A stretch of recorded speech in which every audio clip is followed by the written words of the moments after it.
2024 or 2 mark or a important question. A magician makes a glass lens with n equal to 1.47 which disappear in a trough of liquid. What is the refractive index of the liquid?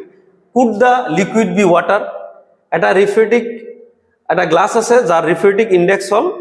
1.47 গ্লাসৰ refractive index হল 1.47 মানে গ্লাসৰ প্ৰতিহৰণাঙ্ক 1.47 ইটো কি কৰা হৈছে এটা লিকুইডৰ মাজত থৈ দিয়াৰ লগে লগে ডিসএপিয়াৰ হৈ গৈছে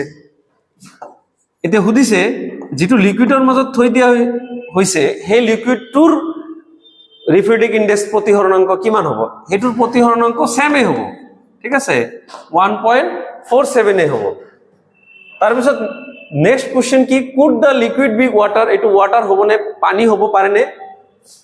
তো এটু যেটু ওয়াটার রিফ্রেক্টিভ ইনডেক্স আমি জানো ওয়াটার রিফ্রেক্টিভ ইনডেক্স কিমান 1.33 কিন্তু আমি লিকুইডের রিফ্রেক্টিভ ইনডেক্স কিমান পালো 1.47 সো আনসার ইজ নো এটু ওয়াটার হব নোয়ারে পানি হব নোয়ারে ওকে থ্যাংক ইউ